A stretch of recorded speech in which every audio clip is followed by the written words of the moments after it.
com essa afirmação, mas partindo dela, se puderes expor um bocadinho este teu pensamento e também explicar que desafios e potências, que desafios por um lado e potências por outro, é que surgem então quando a produção artística e os modos de organização se baseiam sobretudo ou inicialmente na amizade.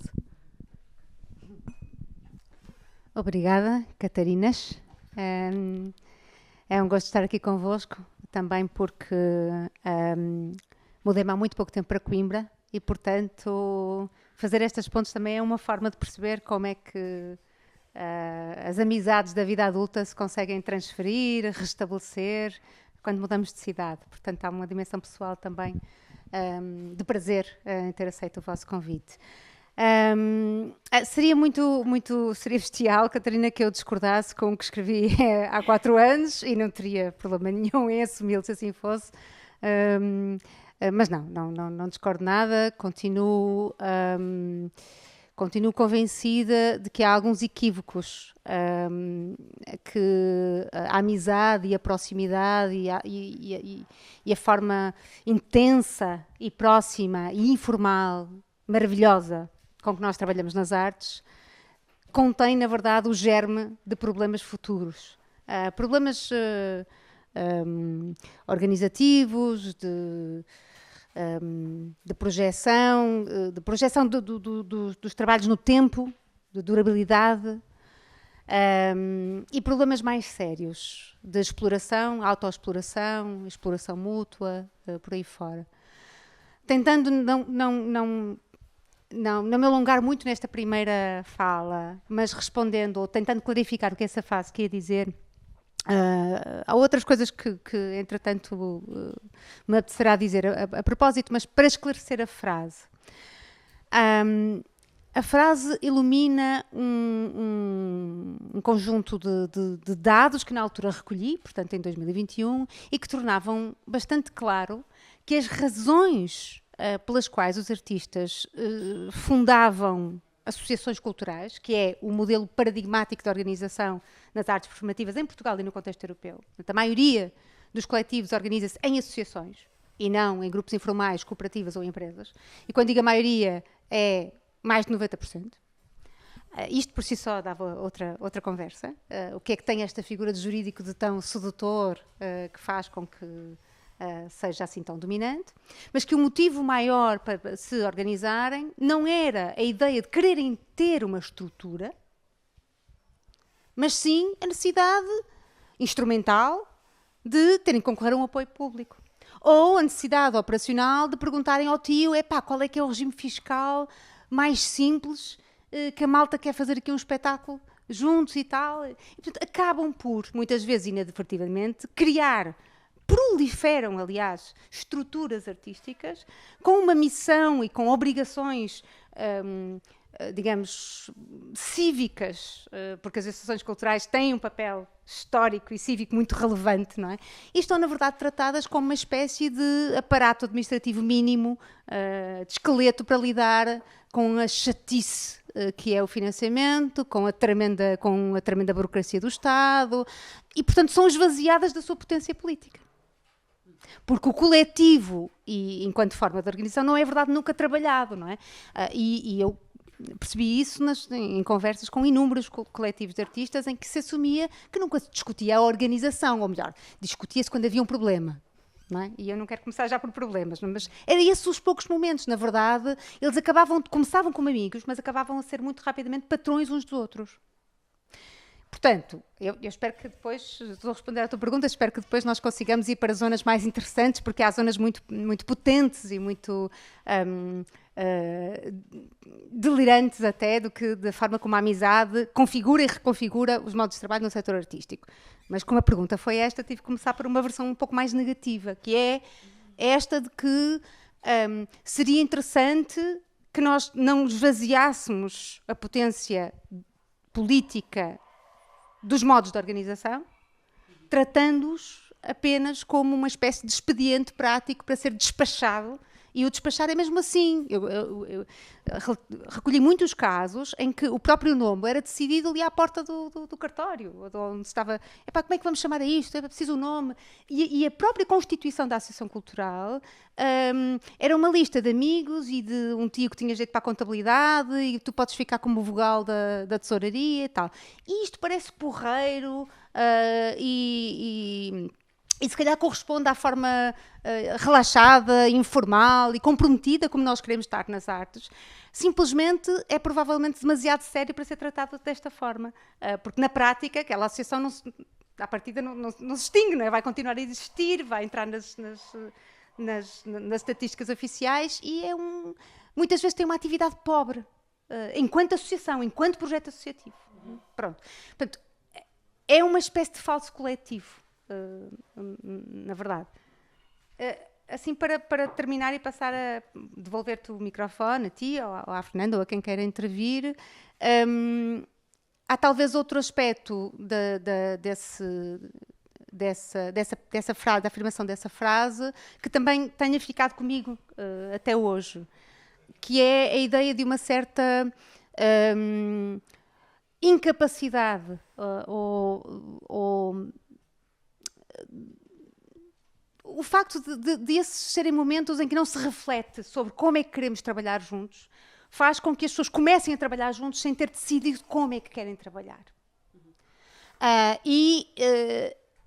Isso transporta a amizade para uma zona de muito, muito perigo, não é? Porque ela fica numa zona em que pode ser ativada como uma espécie de suplemento moral de coisas que o capitalismo estraga ou pelas quais não se responsabiliza. E nós achamos, ingenuamente, no setor das artes, que o facto de sermos amigos ou próximos, ou de queremos fazer coisas juntos, é tão intenso que achamos que isso vai superar as outras coisas que não estão lá. A retribuição material, a regulação laboral, só que não. Se calhar começo por aqui. Pronto, eu forcei aqui um bocado este início de conversa, mas acho que também é importante pôr as coisas assim logo a claro em cima da mesa e passar para a Fernanda primeiro, perguntar-lhe se concordas com esta visão que a Vânia trouxe aqui, que ficou aqui registada esta frase: o coletivo enquanto forma de organização não é muitas vezes trabalhado. E se é possível trabalhar as formas de organização a partir da amizade, não é? E do afeto, que é um dos grandes temas também do teu trabalho. Bem, começo por agradecer também o convite, a oportunidade de estar aqui.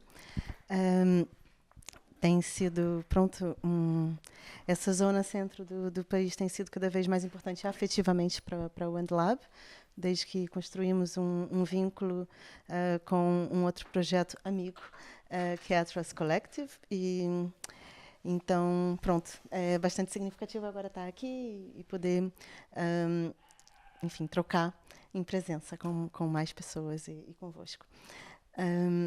Bem, eu, sim, não posso deixar de concordar, porque são argumentações bastante lúcidas e concretas e que acho que toda gente com um mínimo de franqueza inevitavelmente reconheceria que isso está presente.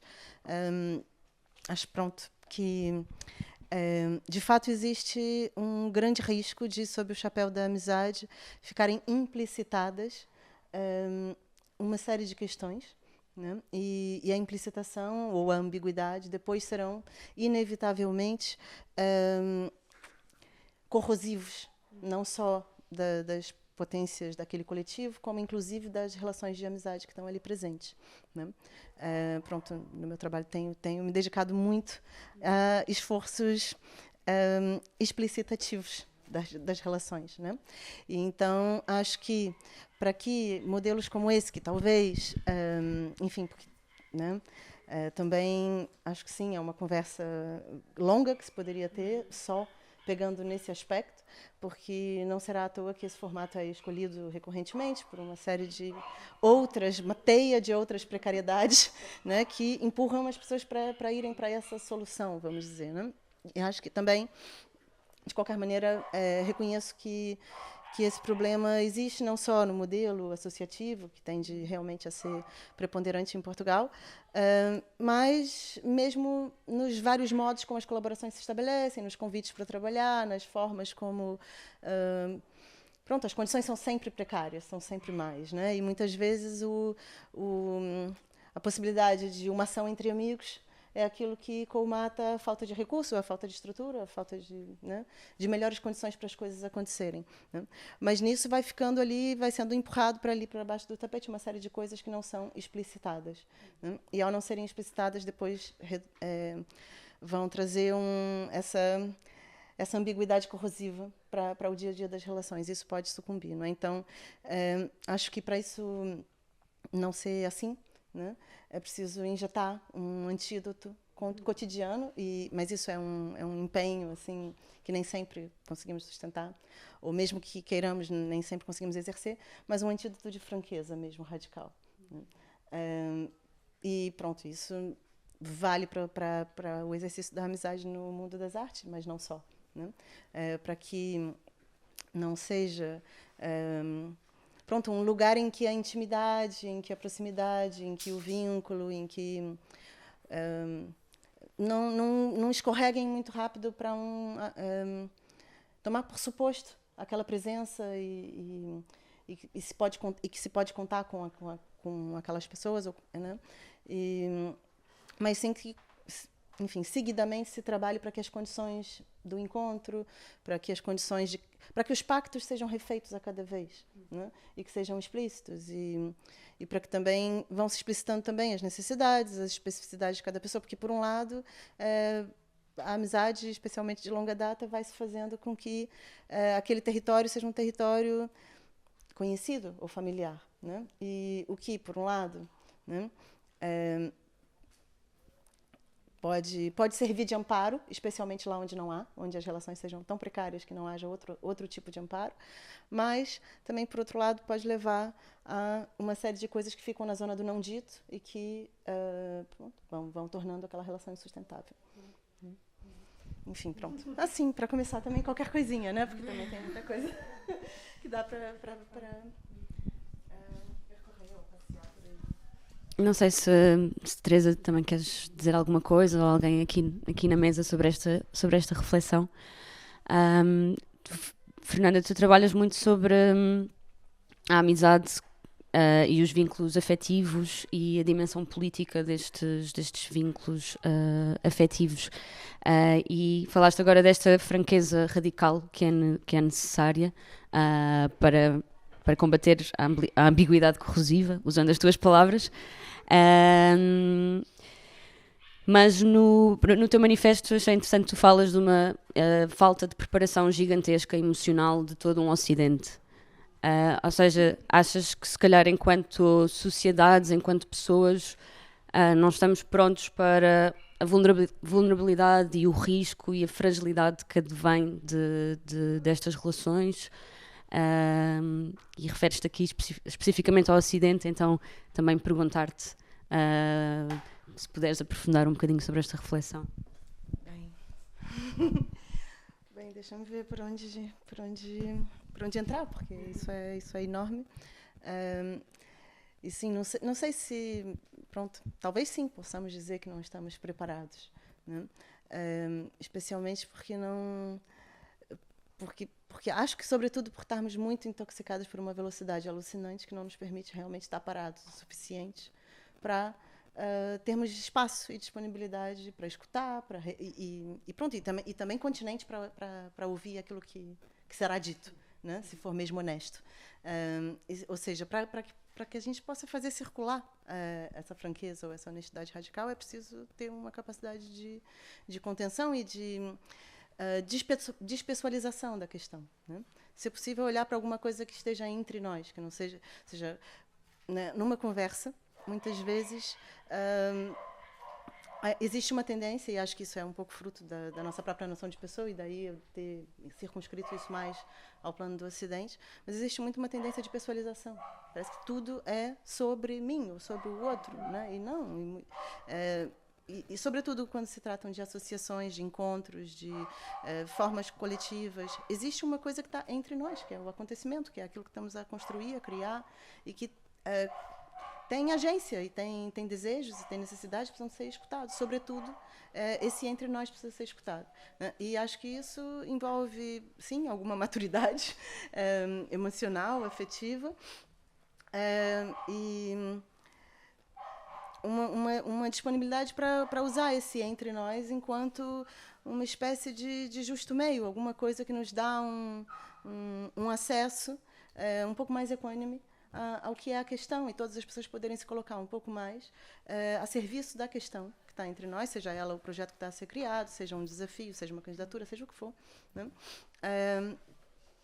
Ao invés de ser uma disputa sobre ou quem tem razão, ou opiniões, ou gostos, ou toda uma coisa que são, sei lá, ralos energéticos que não vão levar a lado nenhum daquela conversa, né? Mas para sustentar isso, primeiro, talvez, conseguir ver um pouco mais para além da própria... né?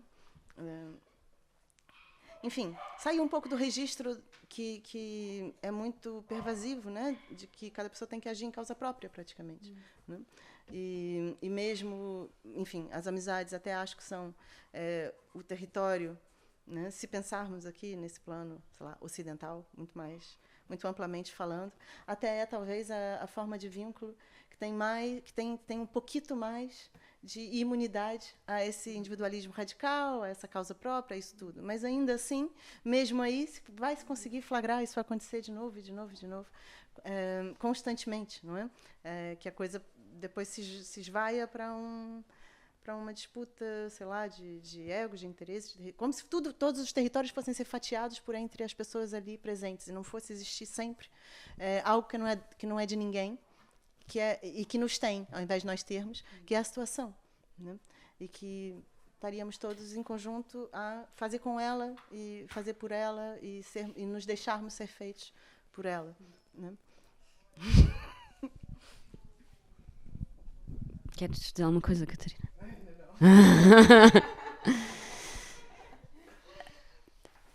Falaste em individualismo, individualização radical. Achas que o coletivo, a própria ideia do coletivo, do trabalho em coletivo, está em crise hoje em dia? Ai, que boa pergunta. Temos 5 horas para...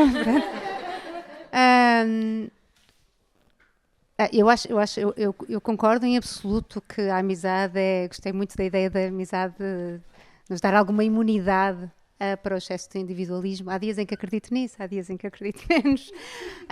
Mas genericamente, e tentando repor algum otimismo na conversa, que começou de forma agressiva, e para ficar claro, porque, enfim, comecei por comentar uma citação e, portanto, pode parecer que esse é a minha convicção fundamental, ou o contributo que eu gostava de deixar, o contributo mais importante para a conversa, e não é necessariamente assim. Clarificar que estou muito convencida, apesar destas vulnerabilidades e das fragilidades que estamos a apontar, à forma como a amizade pode aparecer no contexto dos coletivos, eu estou perfeitamente convencida, e a experiência vivida dá-me a felicidade de poder ter a certeza que a amizade é a tecnologia de sustentabilidade mais radical que as artes têm. E essa é a minha premissa, e seria por onde eu começaria, e não por apontar os pontos cegos onde ela também nos coloca. Não é? Portanto, eu estou um pouco a inverter o sítio onde estávamos. A amizade é a tecnologia de sustentabilidade mais radical que nós temos, sem dúvida, ao nosso serviço. E temos sido todos profissionais das artes imensamente corajosos a mobilizá-la para um sítio onde falta tudo. Enfim, e portanto eu acho que esse é o ponto de partida justo para uma conversa. Mas, efetivamente, os coletivos são simultaneamente esse escudo que dá imunidade para um mundo acelerado, feroz, competitivo, individualizado, é certo, mas também são uma armadilha. E era nesse sentido que o meu primeiro contributo ia. justamente porque os coletivos em Portugal, para já são pouco coletivos. A maioria das associações representa a atividade profissional de um único artista. É outra estatística desagradável, mas é verdade. De coletivo só tem o nome, só tem a forma jurídica. Portanto, o Pierre Menguet fala nisto na Sociologia da Cultura e diz que o modelo paradigmático de organização é um artista, uma estrutura. Que é um disparate, é uma loucura. É como se toda a gente precisasse de criar uma estrutura jurídica à sua volta para se legitimar. Na verdade, sabemos que é para se legitimar, é para interagir com o Estado, enfim, por uma série de outras coisas. Mas isto fragiliza-nos também, porque é uma forma estranhamente coletivizada de atomização.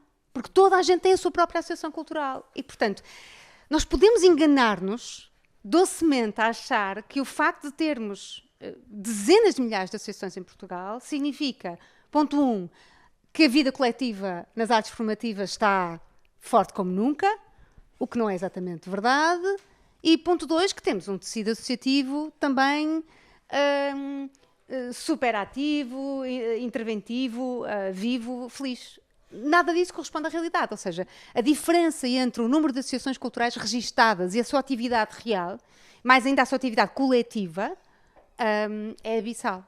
Não é? Portanto, o coletivo também contém esse paradoxo em si. Sim, é um escudo, é um escudo, é um sítio de possibilidade, quando lá fora não se conseguiu o financiamento, não se conseguem as condições e de repente numa sala de ensaios, naquele coletivo, naquela pequena utopia conseguimos criar o espetáculo ou montar a exposição. Nesse sentido, é de facto um escudo, mas é uma armadilha pelas razões em que aludi. Portanto, há na verdade muitos paradoxos que nós devíamos aprofundar aqui nesta conversa e nesta reflexão para lá dela.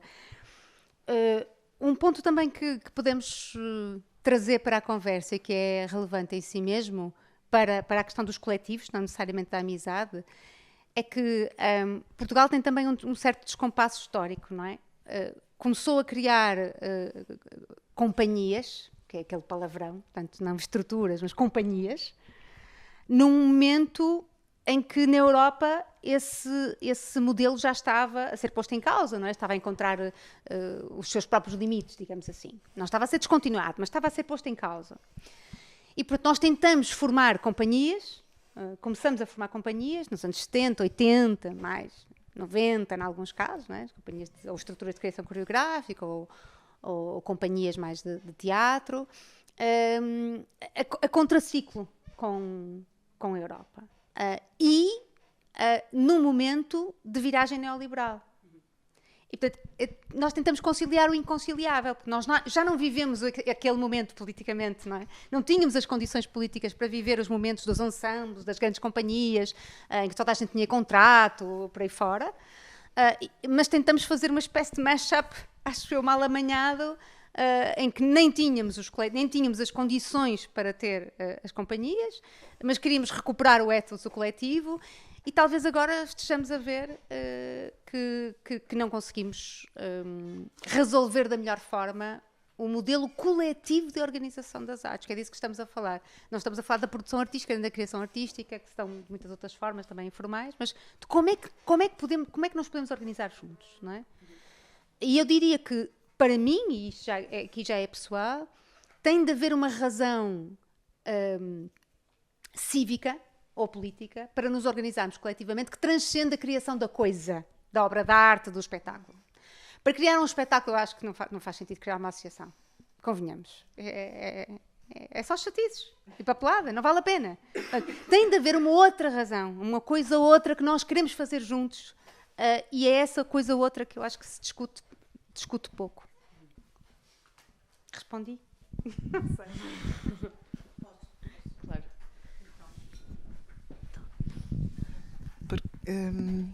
Estar a ouvir-vos falar está a pôr em causa uma série de coisas. Mas ao mesmo tempo também está-me a fazer refletir sobre uma série de coisas que é, por exemplo, Linha de Fuga é uma associação. Olha, que extraordinário, não é? Mas na realidade é interessante. Porque é que se cria uma associação? Eu lembro-me perfeitamente que na altura foi por uma questão muito, muito prática, mas pensei precisamente, eu quero criar uma associação com amigos e só a vou criar se os meus amigos quiserem fazer parte desta associação. E fui buscar pessoas muito diferentes com a ideia de que vamos criar uma associação para fazermos coisas juntos. E toda a gente disse que sim, depois nunca ninguém fez nada comigo.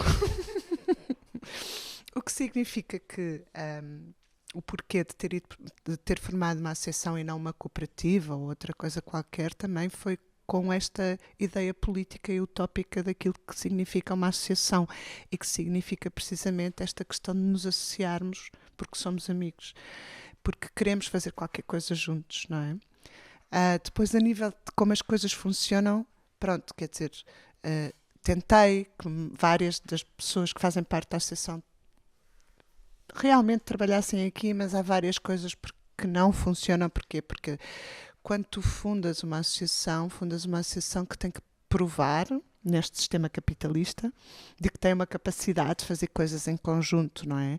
E porque tu tens que provar constantemente neste sistema capitalista que se queres fazer alguma coisa, tens de ter uma estrutura jurídica, não é? E, portanto, sim, pode ser uma empresa, pode ser uma cooperativa, mas cada vez que me perguntam, e a nossa contabilista pergunta-nos constantemente porque é que vocês são uma associação. E eu digo realmente porque é essa a estrutura jurídica que me interessa dentro das que existem na sociedade portuguesa. Porque é aquela que realmente pode fazer com que entrem mais pessoas ou menos, que possamos ter pessoas que estão a fazer ou não estão a fazer e que isso não tem uma influência sobre aquilo que é o tal entre, que me pareceu super bonito o que tu disseste. Porque na realidade depois o que acontece dentro daquilo que são os modus operandi é que tu estás constantemente, eu já na última conversa falei nisso, eu acho que vou sempre que tiver a possibilidade.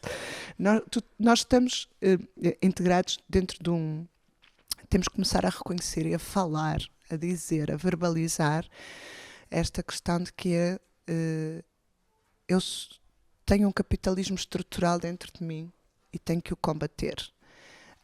E só verbalizando, não é? Como começámos a falar sobre o racismo estrutural e do machismo estrutural, temos que começar também a falar sobre isto. Porque depois, às vezes, quando tu estás a falar com essa honestidade radical nunca te faz pensar que existe um entre. E passa a ser essa coisa muito... É contigo, és tu o problema. E eu vou dar um exemplo. Por exemplo, eu trabalhei no Brasil e foi muito interessante porque eu cada vez que dizia, olha, não é assim, volta a fazer. Gente, o que é que eu fiz de errado? Eu disse, não, quer dizer, fizeste errado isto, foi só isto, sabes? Porque não é o conjunto. E a honestidade radical não é uma coisa que se aceita com muita facilidade. E eu não sou emocionalmente muito inteligente. Tenho vários lapsos de emocionalidade. Aliás, as pessoas que trabalham comigo sabem que eu sou extremamente emocional e que... mas há uma questão que me parece difícil às vezes entender-se naquilo que é a forma de operação, não é?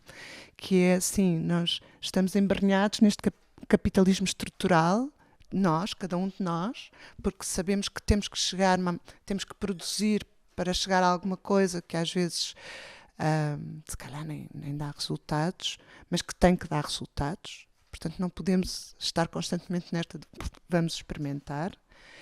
E depois de não entender que há uma coisa, não sei se é maior, se não, ou mais pequena, não sei. Eu às vezes também me questiono, não é? E acho que são essas as verdadeiras questões da amizade.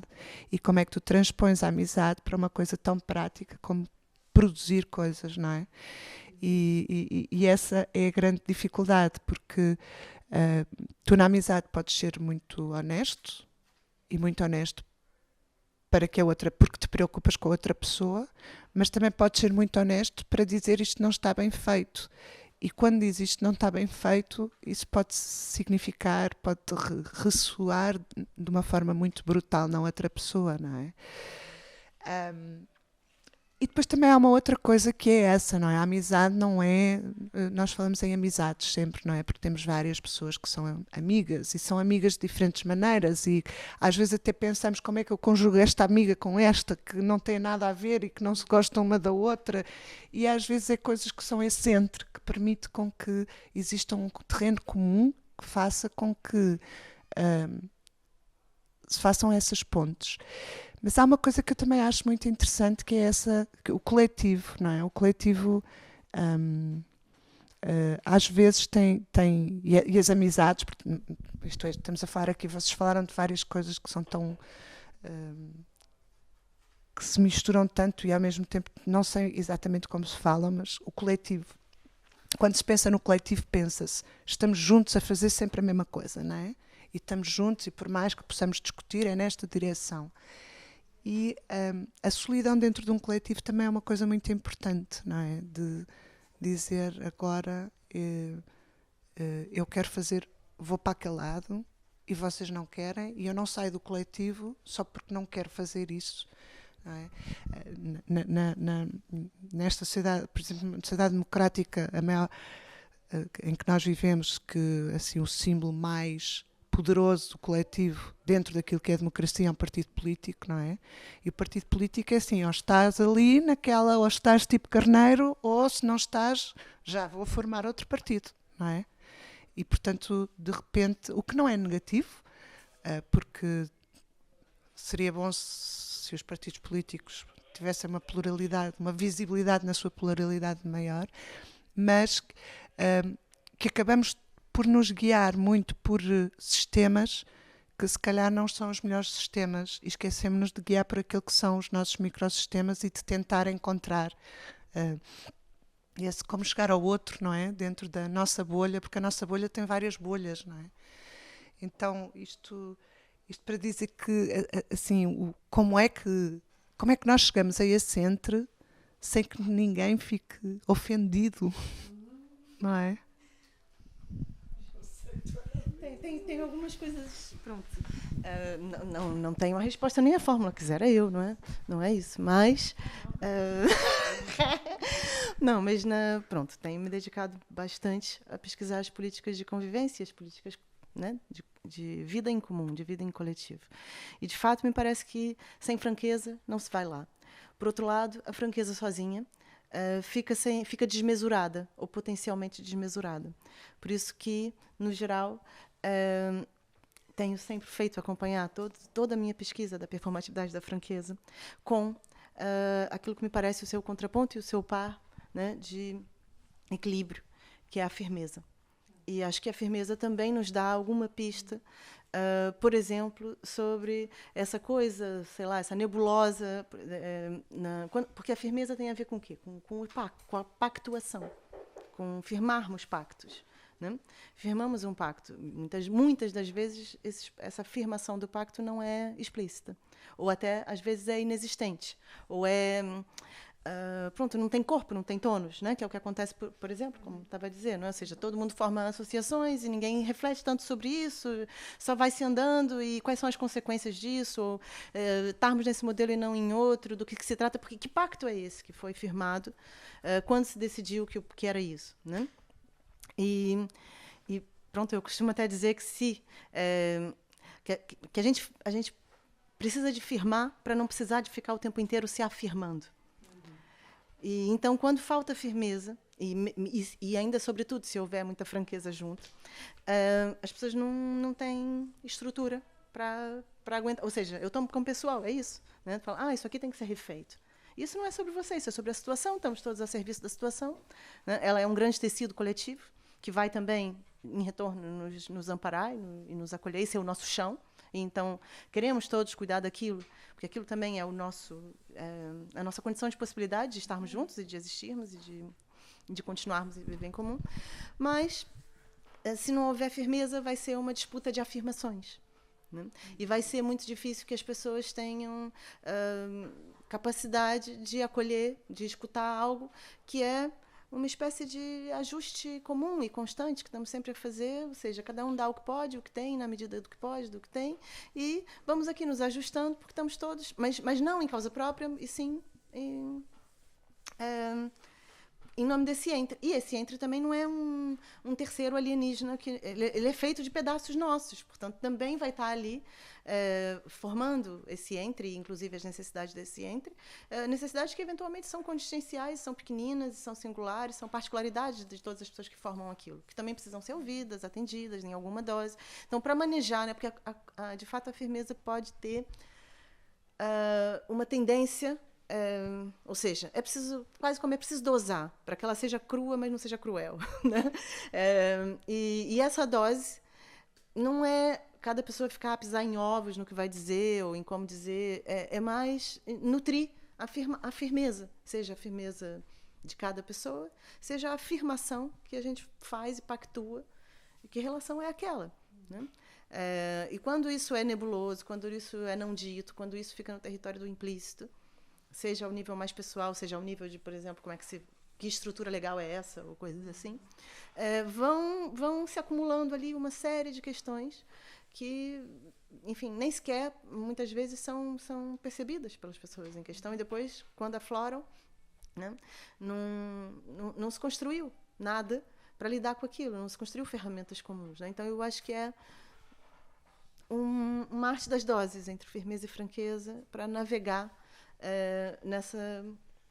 nessa questão, sobretudo quando se vai pegar quer dizer, eu acho que isso se aplicaria para amizade, pronto, independentemente se é amizade a serviço, por exemplo, das práticas artísticas, mas ainda mais se elas têm porque já tem aí já tem um entre que está dado, né? Vamos nos colocar, né? Vamos estar agindo em comum e para quê, né? Então porque se tiver explícito, né? Estamos todos a construir isso, esse território comum aqui nosso.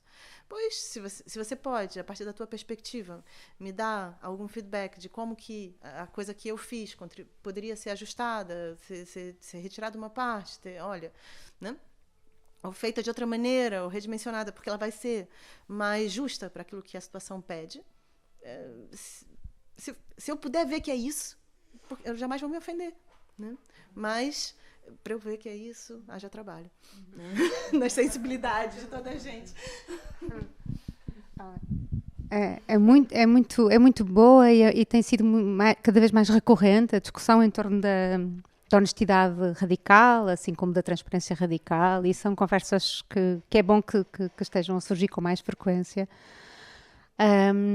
E eu concordo com o que disseste no início e que agora me parece que faz sentido outra vez, que foi a única coisa que eu apontei. Vocês são prolíficas a apontar, eu só consegui escrever uma coisa, não sou boa no multitasking, ou penso e falo ou escrevo, que são os esforços explicitativos. Então, na verdade, isso tem que ver com as condições para haver feedback e para haver honestidade radical. É que... e é outro paradoxo, não é? Que é o espaço de liberdade que nós resgatamos para nós, o nosso espaço do grupo informal, de criação, de experimentação, é um espaço que tem de ter regras. É outro equívoco, não é?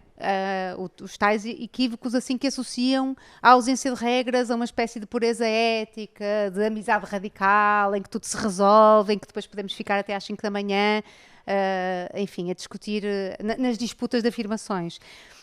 E há investigações muito interessantes em torno daqueles movimentos que na altura em Portugal se tornou usual chamar os movimentos inorgânicos, o Occupy Wall Street, por aí fora.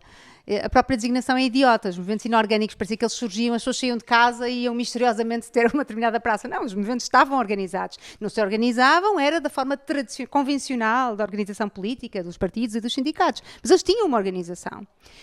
E o facto de nós chamarmos estes movimentos inorgânicos é uma forma de os desqualificar e desqualificar as suas práticas coletivas de regulação, que existem e que foram, em alguns casos, investigadas.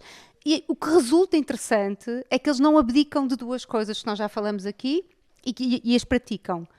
Reflexão e regras. Ou seja, eles têm práticas regulares de reflexão sobre o coletivo, portanto, isto é importante, não sobre o entre, não sobre o espetáculo, não sobre a coisa que estamos a fazer, mas sobre nós como... Portanto, há um compromisso de voltarmos àquela estrutura que criamos e tem regras.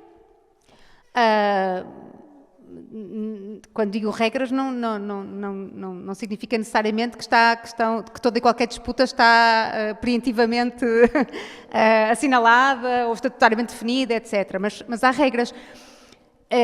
E essas regras, por vezes, incluem, de facto, os modos de fazer, os modos de trabalhar, os modos de colaborar, de trabalhar, de fazer coisas juntos, de que falavas, Fernanda, e que me parece que muitas vezes, e desculpem que vou voltar a dizer uma coisa negativa, é que as relações de amizade, de proximidade e de afinidade, e digo amizade, proximidade e afinidade de propósito, que nem sempre são amizades. Às vezes são só proximidades. Por exemplo, por vezes os grupos formaram uma associação, não porque eram muito amigos, mas porque terminaram o curso de teatro no mesmo ano. E é isso que têm em comum.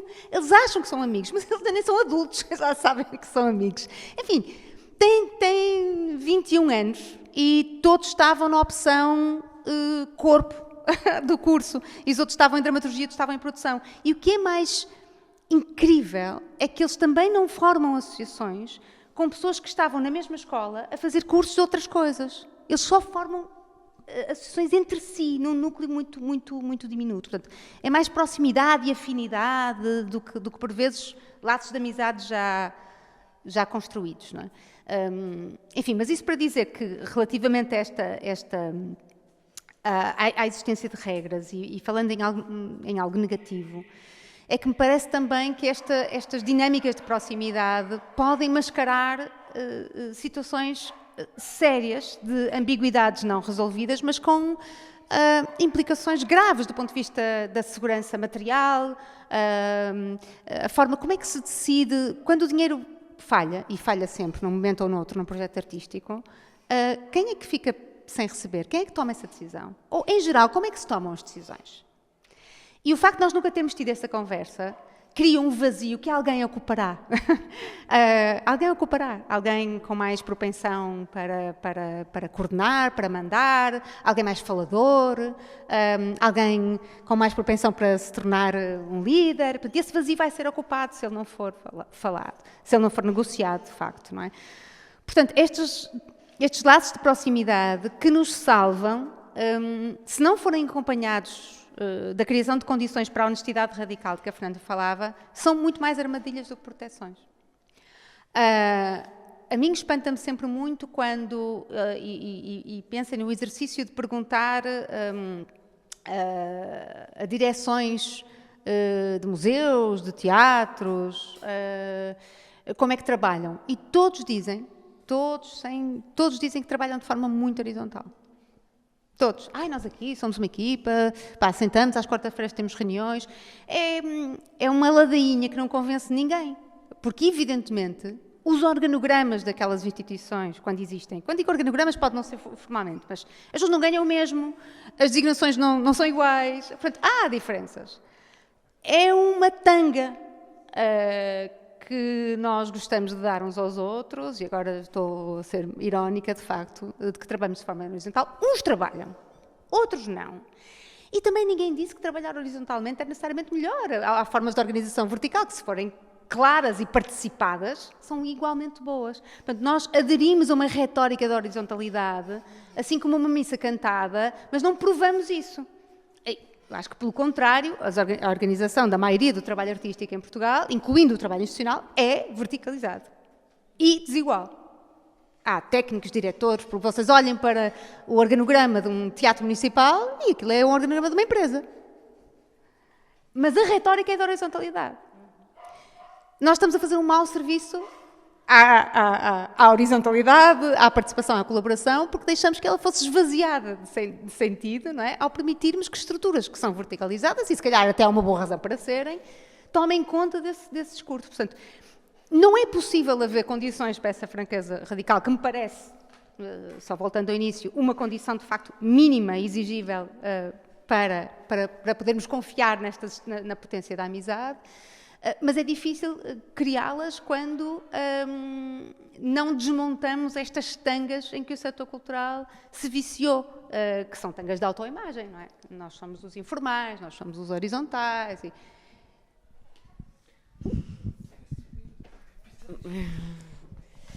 Sim, muita coisa aqui. O que a Vânia estava a dizer, lembro-me de um texto que eu li, Na verdade, a primeira vez que eu me deparei com estas questões foi até antes de estar no setor artístico e cultural, foi no meio mais político e ativista, onde isto também acontece bastante. E há um texto da Joe Freeman que se chama A Tirania da Ausência de Estrutura, que fala muito sobre estas questões, aplicado ao contexto do ativismo e aos coletivos políticos, sobre como, quando não existe essa explicitação das regras e das normas, certas formas de autoridade, e a autoridade não é forçosamente má, não é? Mas que, tal como a Vânia dizia, há sempre alguém que vai ocupar os vazios de poder e que vai conseguir, se calhar, monopolizar os recursos e a discussão. E então ela fala como é que esta ausência de estrutura pode virar um modo de tirania. E então estava a pensar também aqui nesta questão também dos movimentos sociais e dos coletivos mais políticos, onde sinto que isto também acontece muito, e nesta coisa outra e o objetivo maior, que já foi aqui falado. E no fundo o que eu sinto também no ativismo é que às vezes as pessoas consideram-se todas amigas e que se calhar não precisamos de ser todos amigos para estar juntos a trabalhar para esta coisa outra, ou para este objetivo maior. Mas parece que é quase um dado assumido de que estamos todos neste coletivo, logo somos todos amigos. E que se calhar não precisamos de ser todos amigos para estar a trabalhar ativamente para esta coisa outra e para este objetivo maior, que se calhar também ficou um bocado... Se calhar é isso que não sabemos o que é, não é? Esta coisa outra e este objetivo maior. E mesmo penso na história de Portugal, e se calhar como a nossa memória de organização coletiva foi muito apagada nos últimos 50 anos, e como é que isso também impacta aqui estas discussões que estamos a ter, mesmo a nível pessoal. Sinto que só entrei em contacto com coletivos a sério, por assim dizer, nas minhas experiências fora de aqui. E depois outra coisa que eu achei interessante que a Vânia disse agora, que seria importante também discutir, é esta diferença abismal entre o simbolismo e a retórica e o discurso e a realidade material. E se calhar passar aqui a bola à Fernanda de como é que se aproximam estas duas dimensões, porque só quando elas estão alinhadas é que se calhar o setor artístico e cultural pode ser um motor de transformação que diz que quer ser, não é? Digo eu. E depois, se calhar, também puxar aqui outra questão que já tenho aqui há algum tempo, qual é que é o papel das políticas públicas no meio disto tudo, que é outra discussão. Bem, eu concordo completamente com essas duas camadas, não é, que a Vânia apontou, que por um lado seria necessário ter frequentar a reflexão constantemente, uma reflexão quase só que é a reflexão do próprio pacto, que eu estava dizendo, ou seja, do próprio gesto de encontro, né, ele ser continuadamente refeito, né? Reunimos, construímos aquilo, desejamos fazer isso. E agora voltamos a nos unir cada vez para confirmar, ou reconfirmar, ou recalibrar, ou mudar, ou reconhecer que queremos outra coisa agora, etc. Ou seja, existir, né, uma frequentação da reflexão sobre o próprio coletivo, que depois terá um projeto, terá um Entre a Nutrir, terá alguma coisa a fazer, etc. E isso não deixará de ser a mesma coisa que voltar a encontrar as regras do jogo a cada vez, né? Porque acho que, pronto, existe, de fato, talvez, toda essa retórica, ou essa tanga, ou essa coisa toda, também seja, muitas vezes, fruto de um posicionamento político, sei lá, abrangente, de rechaço à regra pré-estabelecida, né? A suposta coisa que já está lá e que já determina o que é para ser e que, bom, nós, como artistas, vamos ser de raiz contra isso tudo, não é? Se há regras, vamos lá primeiro destruí-las todas, né? Ou ser contra elas e tudo mais. Mas isso também, né, o que estamos a chamar de regras, ou o que é isso, né? Porque se for explicitar o que é que precisamos a cada vez para fazer aquilo que queremos, né? Ou seja, nos reunimos, olhamos para as condições e possibilidades das coisas, está aí. É que as coisas estão recursivas, né? Pactuamos, precisamos ser francos, precisamos olhar francamente para o que é possível. Seja para cada pessoa tem para dar, seus pequenos quinhõezinhos de possível, seja pela situação, o que ela tem para dar. E isso, como está sempre a mover, como nunca é igual, vai precisar de ser constantemente, voltar ali, para reconfirmar o que é possível agora, né, e que condições que mudaram, que não mudaram, e deixar que venham daí, né, regras emergentes, como é, ou seja, uma ética, né, de como se portar cada vez em situação, né, e não ter quase que uma espécie de alergia, né, original, de raiz, de que, não, se tiver regras, então significa que já não vai haver criatividade, já matamos, né, já não há possibilidade. Não, isso só vai levar ao grande implícito. O grande implícito nos acompanhará a cada passo, né? E vai levar com que cada pessoa fique com as suas melindres, com as suas mágoas, com os seus lugares em que não se sente vista, em que não se sente ouvida. E isso vai ser acumulado de todos os lados, em todas as frentes das pessoas que estiverem em relação, né? Pronto, então, o que me parece que pronto, se fosse dizer alguma coisa, né, é uma certa equalização entre... Como fazer essa equalização entre o pensar e o fazer? Né? Porque, para que isso não seja uma retórica, né, mas que seja mesmo um exercício. Né? Para já, acho que uma das coisas que precisaria se fazer é não ter uma retórica já preenchida de antemão. Né? Tem que ser horizontal, ou tem que ser contra o vertical. Não, talvez a gente precise ir às diagonais todo o tempo. E, de vez em quando, vai ter alguém que vai precisar ou poder conduzir, e outras pessoas que vão precisar ou poder seguir, circunstancialmente. Mas essas posições não se congelem nesses lugares e tenham a possibilidade de ir trocando de mãos conforme o que a situação pede. Né? E essa sensibilidade ao que a situação pede só vai se manter viva se mantiver também um campo de constante reflexão, voltar a fletir, né? Voltarmos a nos dobrar por cima daquilo que já está a acontecer, né? Senão não fazemos isso e a coisa enrijece, e enrijece enfim, né? Aquilo que criticamos, acabamos por reencenar com um conteúdo igualmente fixo e enrijecido também, né? Ou seja, não, né, para fazer essa equalização, acho que é preciso que tenha mesmo uma disponibilidade ali coletiva para repactuar a cada vez. Esse repactuar vai ser redescobrir que regras situadas é que vamos ter agora, talvez seja para esse projeto, para essa vez, para esse empreendimento, para essa ação, né? Que não necessariamente vão ser as mesmas, né? E essa circulação constante, né? Não garante, porque nada garante, mas, né, vai nos dando mais musculatura ética para lidar com isso. Porque eu acho que é isso, se não se frequenta essa questão, ninguém tem tônus para lidar com ela depois, quando ela aparece, quando ela eclode, né? Eu gostei muito de uma frase que li tua também, que era de lutar é a materialização da ética. E essas, que acho que sintetiza um bocadinho essas questões que trouxeste agora. Pronto, a nossa conversa já está a chegar ao final. Eu ainda gostava de tocar aqui neste papel das políticas públicas. Se calhar já é abrir aqui um grande capítulo. Portanto, se calhar perguntar se alguém que está aqui connosco, que se juntou a nós, tem alguma coisa que gostaria de perguntar ou uma reflexão que gostaria de partilhar com a mesa.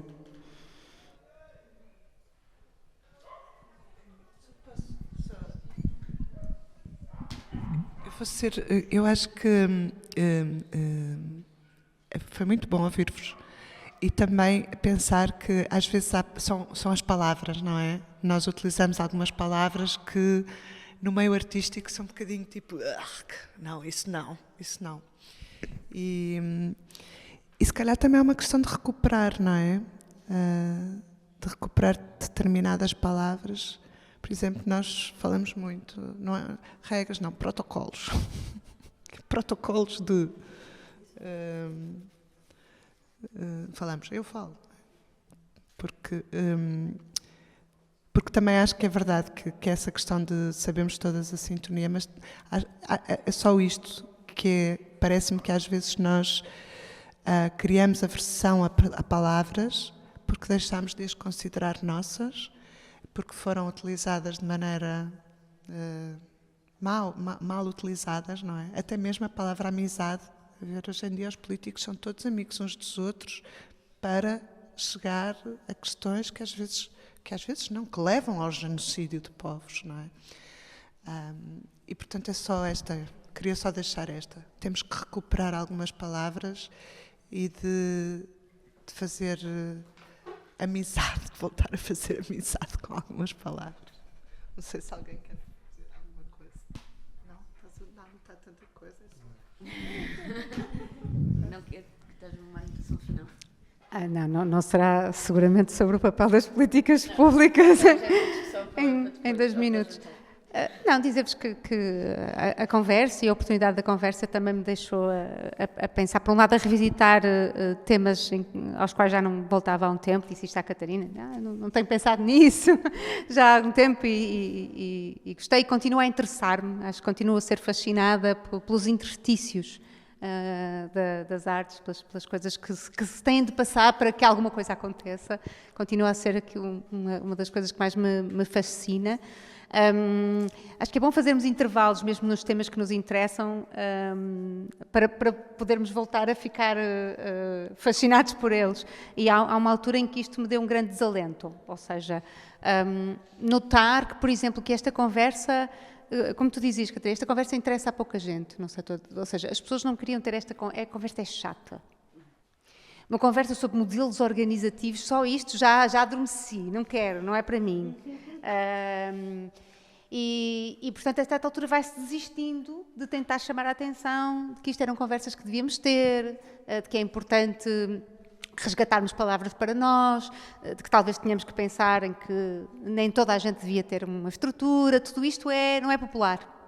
Não são conversas smooth, que passem bem no tempo de antena, não é?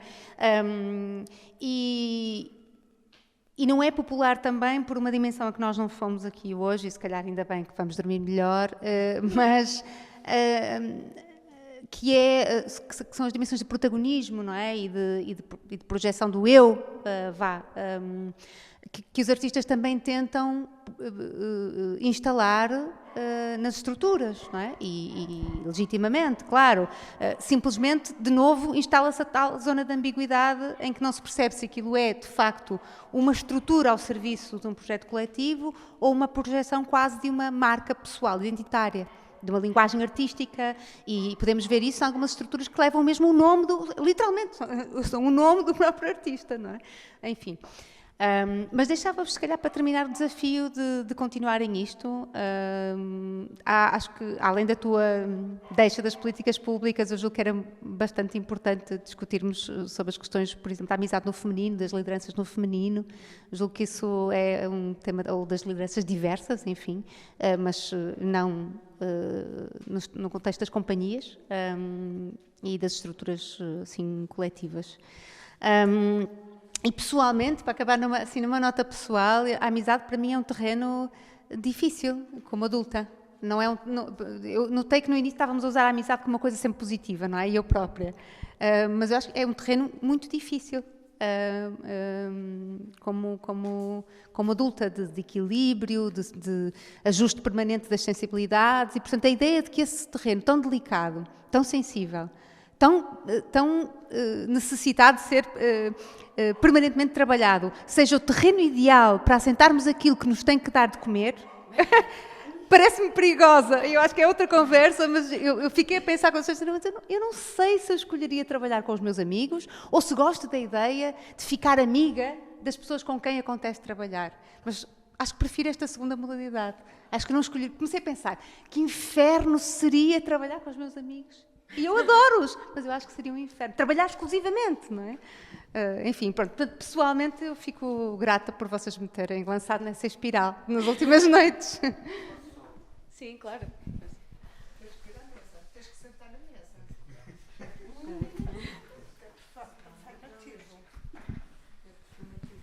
Ok. Não, era só um apontamentozinho que eu acho que esta conversa, não necessariamente todas as conversas como esta, mas que esta conversa também é uma amizade. E o próprio exercício que se está aqui a fazer é uma tentativa ou não, consciente ou não, de amizade. É o exercício da amizade. E parece-me que, não sendo, que às vezes são conversas encenadas, são masturbações intelectuais de cada um, creio. Mas quando é genuíno, quando a gente sente o prazer do debater, do trocar ideias, é também isso que é a amizade, não é? E no fundo é uma conversa sobre a arte E a arte é o quê? A arte é um produto humano. Portanto, estamos a exercitar, não é? Pronto, e julgo que isso também é... Às vezes, se calhar, perdemos um bocadinho a consciência de que estamos a falar sobre uma coisa, mas ao estando a falar sobre essa coisa, estamos a fazer essa coisa.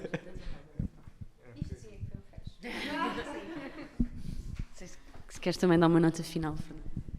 Sim, gostei muito, que bom que você trouxe essa intervenção, porque pronto, quando me chamaram para fazer a conversa, eu pronto, não imaginei que ia acontecer isso, que aconteceu. Adorei a nossa conversa, mesmo emergente da maneira que foi, e pronto, e talvez a primeira posição do jogo faz mesmo muita diferença para o jogo que nós jogamos, e talvez tenhamos, né, ido mais a buscar as dificuldades, as fragilidades, os perigos, né, de ativar a amizade enquanto uma forma, mas,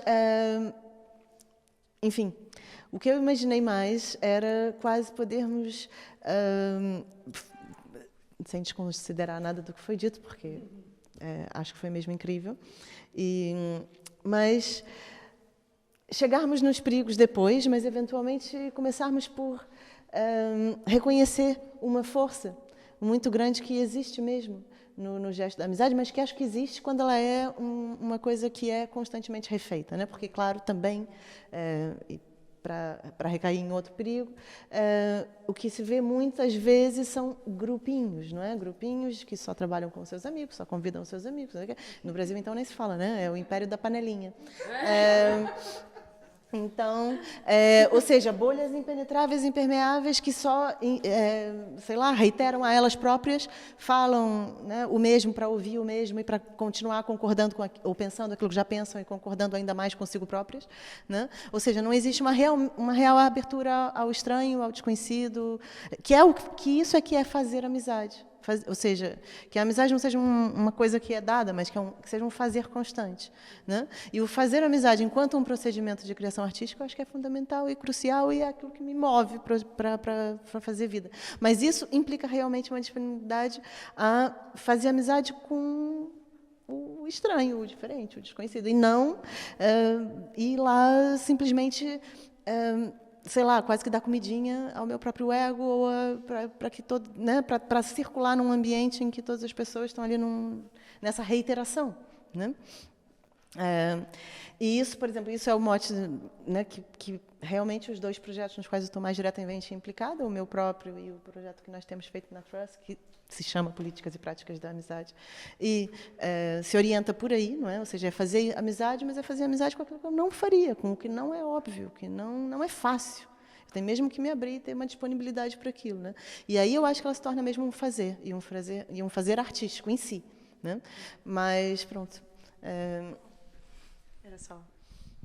Obrigada, Fernanda e Vânia e todas as pessoas que estão aqui na mesa e neste ponto de encontro do Festival Linha de Fuga, que começa a dia 6 de novembro.